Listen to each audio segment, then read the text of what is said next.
Well, good morning, party people. So last night, the old Honda died. So I guess we're not using her today. That's pretty sad, man.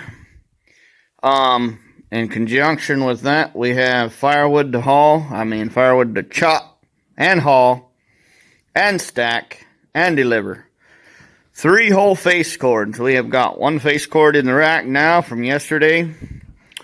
I let the one guy know. He might pick that up. I haven't heard back yet. He might be at work too.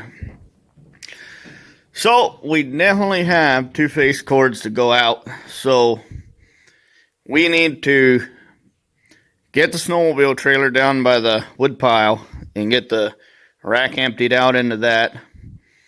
And we need to chop 2 more face cords of firewood. And if the 3rd cord sells, we need to chop a 4th cord to keep the rack full. So I really wish I'd had the time to get this truck fixed. It needs undercoating. It needs a tire fixed. And the engine, we need to clean out the intake plenum. I think the IAC valve's messed up, or then there is a fault in the wiring that's not allowing the computer to see the something like TPS. Maybe it's a bad no, I changed the TPS, so maybe it's bad again. I don't know. But there is something going on. We need to take the manifold in, have it clean, clean the IAC, clean the throttle body, clean all that stuff, and then go from there. And boy, if we had this with the high wooden sides on it, have back right up to the pile, throw the blocks on, back right up to the door here, chop all the firewood, stick it in the little Honda trailer or whatever, and go. But we don't have any of those luxuries. But we do have one other luxury. And to wit, there's 3 jugs of gas. That blue one fell over in the runner. Laid there all day and all night. And guess what? It was fine. So the old 149. I am pretty sure it'll run. It just always runs. It's pretty well buried. And then I have a 2-inch ball hitch ball. We could take the ball off the bracket and stick it on the hitch, or put it on the front. And with that, we should be able to pull the trailer out. And if not, Sarah's taking the 4Runner out today, so we could just do that with the 4Runner instead. So the options are wide open. No way, the joke works.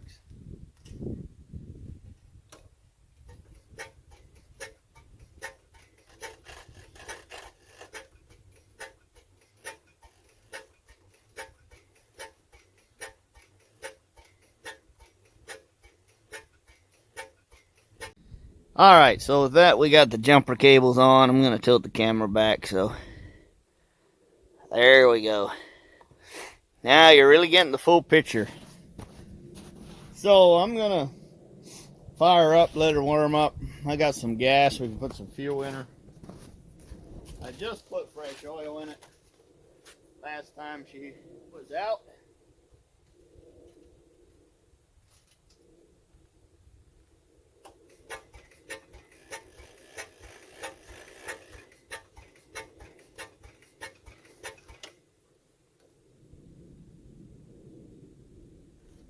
Well, the fuel was off.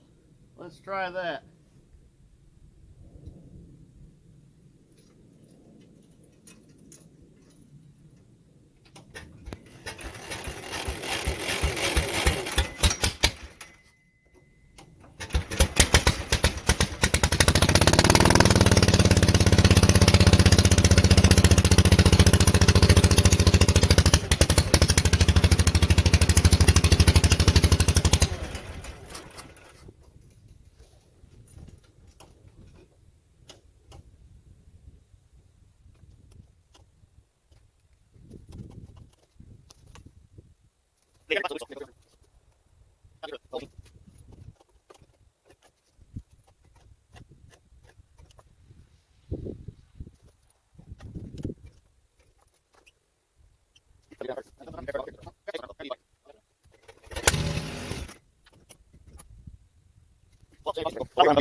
Sunday night. No, Saturday night. Saturday night we went down to just outside of town of village of Branchport, and we were gonna look at all my holes.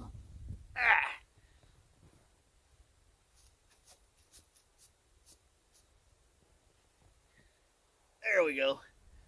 So we took the snowmobiles down to Branchport. We were gonna go to the restaurant there out in the middle of the country. So we got down there. Google said they're open till 10, and this being snowmobiling season and all, the other one we went to was open till 2 a.m. and some of the ones up north are open till 2 a.m. So it seemed reasonable to a fella to assume they're open till 10, like their Google page said. So we got down about 9, or quarter after 9. We sat in the dining part of her. Nobody else was in there. There was a roll guys at the bar, a couple of snowmobilers. So we sat down, and a nice lady come over and said, "Listen, we're closed." And other than having a drink at that point, we were done. So after a little talk, I got up, and a quarter fell down. I don't know where it fell out of. Not out of my pant leg. Somewhere around this area. It fell. It fell a little ways. A couple foot at least. So I can't hardly bend over in the bibs, so I just let it. Figured the floor lady can have it for tip.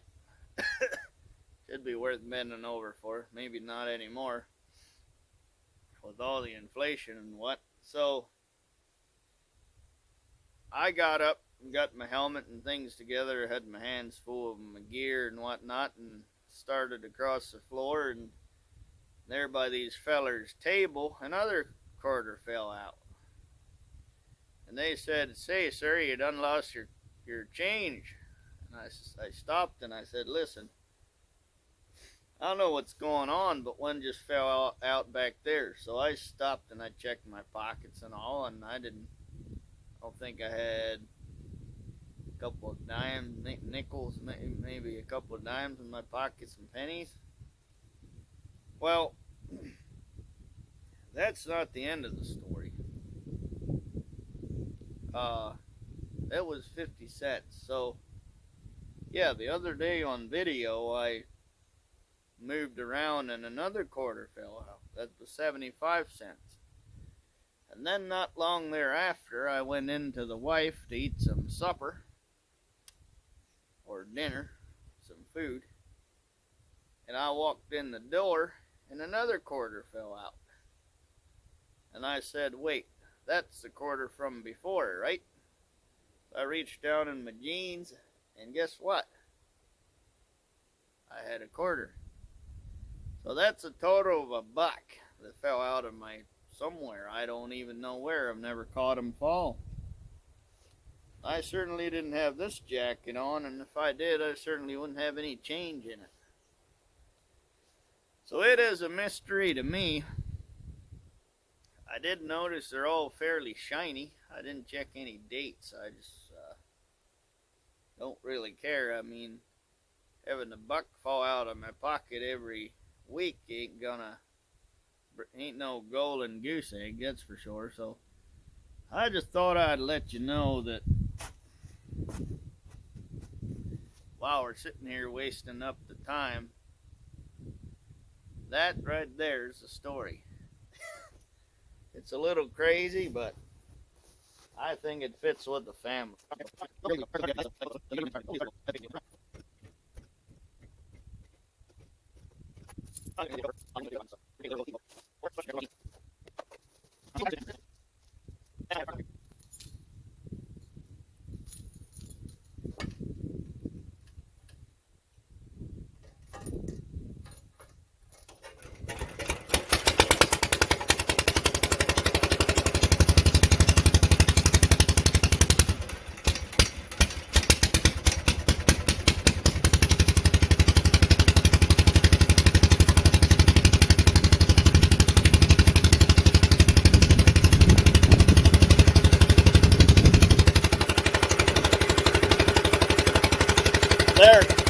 Just enough choke so she got a little bit of cough to her.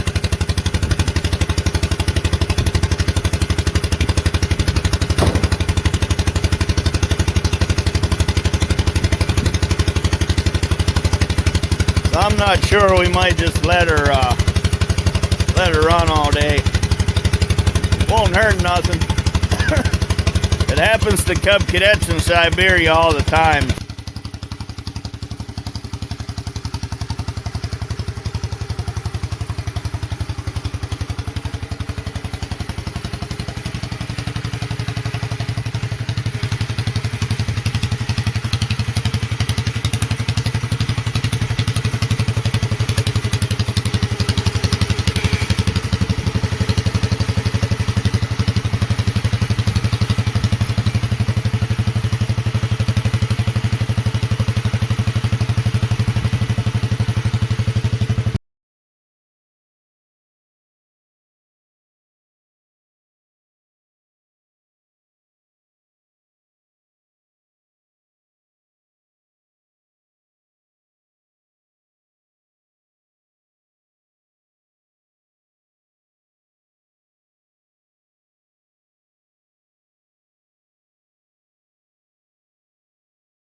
Alright, we got a problem. Luckily our problem's got a cure. So, the Honda dug this trail the other day. It's partly on top of a snowmobile track where way earlier it was dug down on the right side there to the ground. But here we're on top of the snow, on top of two snowmobile tracks. Literally the tracks of the tracks are the tracks we're trekking in now. So it's working out. Only thing, it threw a chain. That's a part about chains that nobody talks about. Probably nobody knows. I don't know what happened. I know it's not very tight. So the thing to do to save your bacon is to go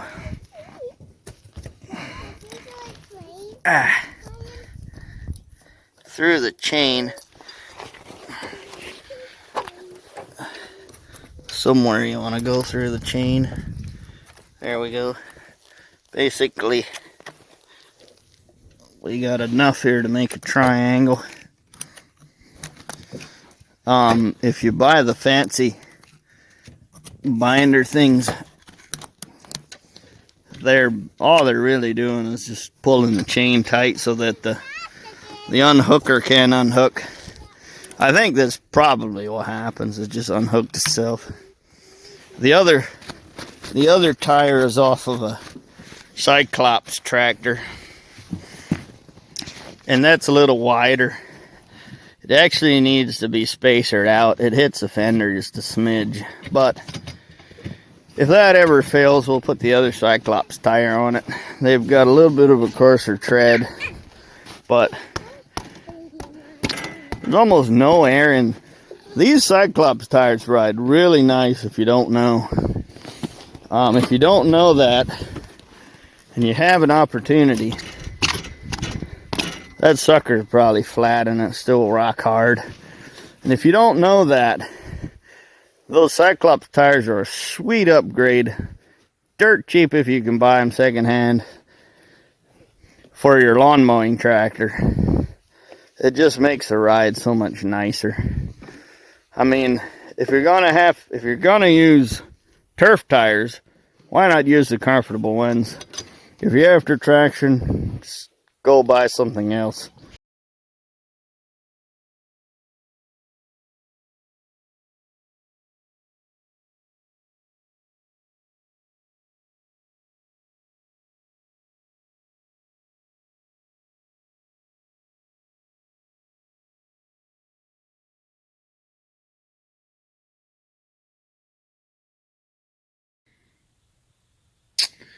Whew. Alrighty, guys. I think my day is done. Still 20 minutes of supper at least. The Honda still broke down. The Polaris are still broke down. Parts are on their way though. Had to chew the one guy a little bit. He didn't get around to getting the stuff shipped out for 1 day, 2 days. I don't remember when I ordered this stuff. It was either like, over the weekend, or I think it was over the weekend. I don't remember which day. Saturday, Monday, somewhere in there. Anyway, I got a bunch of time lapse of me chopping some wood. Only in here though. So I chopped 2 face cords of firewood today. Well, not quite actually. I stole some firewood from inside the house in the garage. So anyway, I got a bunch of firewood there, so I've been sorting some of the stuff out. And then this is literally it though. There's a little pile of cedar bush wood up there on the top of the hill, and right now I don't need to, I might still want to pick some more hardwood out of the pile up there in the garage. So I don't need more cedar bush wood in my way to get in my way, literally to get my way. So I got a couple blocks of ash here, and then there's some blocks of the biggest blocks are the mid-sized blocks. This one, that one, those are ash. And then the little blocks are that one over there. That's all maple.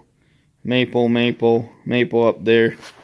There's a little stack of too long stuff stacked back there. So I'm gonna chop them all up, and then that's that. I'm gonna have to be looking for some firewood logs. So I got a big pile of trying to say ash. I'm just beat now. I'm so tired. Just tuckered out. A big pile of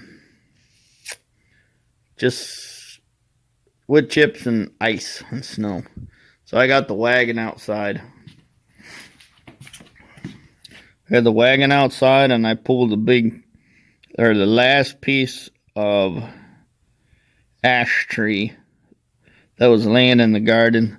I kind of liked it in the garden because it kept people from driving through the garden with the four-wheelers. But with the snowmobiles now, it's in the way. And then over on the right here in the dark, there's some more long pieces of ash that were already split. I just need to chop them down with a chainsaw. So this is probably right around a half a face cord or something. I might have enough in the house to make another, or in the garage adjacent to the house, words, to make up the rest of a face cord. But so I don't know. We'll have to dig through and find out. We'll have to chop this up and find out. So it'd be good to refill the rack and then turn over to some of this other stuff. Alrighty, guys. Once again, so tomorrow we got a firewood delivery, so that should be pretty fun. Take the new tripod out there and maybe do a time lapse of us loading up, if I remember. Thanks for watching. See you in the next one.